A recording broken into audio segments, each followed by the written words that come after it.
அஸ்ஸலாமு அலைக்கும் வரஹ்மத்துல்லாஹி வபரகாத்துஹ். ஸைத் ரலியல்லாஹு அன்ஹு அவர்களை பற்றிய இந்த இரண்டாவது பகுதியில் நாம் தெரிந்து கொள்ளப் போவது என்னவென்றால், 1. சமத்துவத்தின் சாட்சி.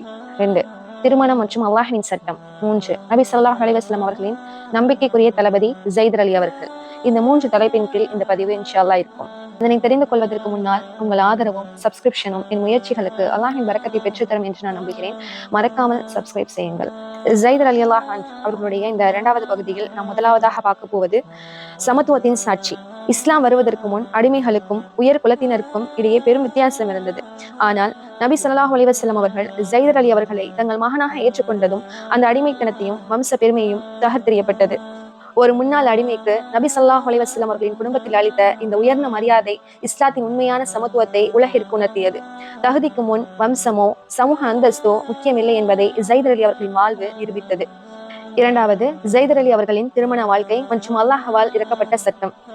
ஸைத் அலி அவர்களின் வாழ்வில் மிக முக்கியமானது ஒரு நிகழ்வு என்றால் அது ஸைனப் பின் ஜஹஷ் ரலியல்லாஹு அன்ஹா உடனான திருமணம். ஸைனப் அலி அவர்கள் யார் என்றால் நபி ஸல்லல்லாஹு அலைஹி வஸல்லம் அவர்களின் மாமி மகள், அதாவது உயர்ந்த குலத்தை சேர்ந்தவர் ஆவார்.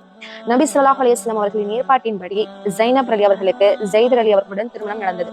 இந்த திருமணம் கூட சமூகத்தில் நிலவிய வம்ச பிரிவினையை உடைப்பதற்காகவே நடைபெற்றது. ஒரு உயர்குல பெண் முன்னாள் அடிமையாக இருந்த ஸைத் அலியை திருமணம் செய்து கொண்டது அந்த கால சமூகத்திற்கு ஒரு பெரும் பாடமாக அமைந்தது. இருப்பினும் இந்த திருமண உறவு நீடிக்கவில்லை. சில மனக்கசப்புகள் காரணமாக ஸைத் அலி அவர்கள் ஸைனப் அலி அவர்களை விவாகரத்து செய்தார்கள். விவாகரத்துக்கு பின் ஸைனப் அலி அவர்களை நபிகள் நாயகம் ஸல்லல்லாஹு அலைஹி வஸல்லம் அவர்கள் திருமணம் செய்து கொள்ளும்படி அல்லாஹ் கட்டளையிட்டான்.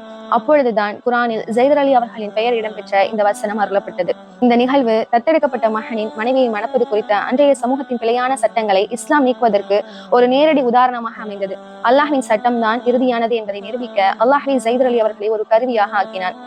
3. நபியின் நம்பிக்கைக்குரிய தளபதியாக ஸைத் அலி அவர்கள் இருந்தார்கள் என்பதை பற்றி பார்ப்போம்.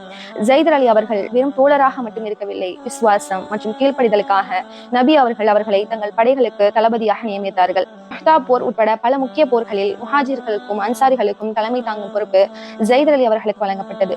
இதுவும் தலைமை பொறுப்புக்கான தகுதிக்கு வம்சம் தேவையில்லை, அவர்களின் தனிப்பட்ட தகுதியே அடிப்படை என்பதற்கான மற்றொரு சான்றாக அமைந்தது. ஸைத் இப்னு ஹாரிஸா ரலியல்லாஹு அன்ஹு அவர்களின் இந்த இரண்டாவது பகுதி அவர்கள் தன்னுடைய தனிப்பட்ட வாழ்க்கையிலும் இஸ்லாமிய சமூக மாற்றத்திலும் எப்படி ஒரு முக்கிய கருவியாக இருந்தார்கள் என்பதை காட்டுகிறது. அவர்களுடைய இந்த வாழ்க்கை பயணம் ஒருவரின் கடந்த கால நிலையை விட அவர் நம்பிக்கையின் பால் செலுத்தும் விசுவாசமே முக்கியம் என்பதை நமக்கு தெளிவாக உணர்த்துகிறது. இன்ஷா அல்லாஹ் ஸைத் அலி அவர்களுடைய இறுதிக்கட்ட போரையும் அவர்கள் ஷஹீதான தியாக வரலாற்று பகுதியையும் அடுத்த பகுதியில் பார்ப்போம். பாரக்கல்லாஹு ஃபீக்.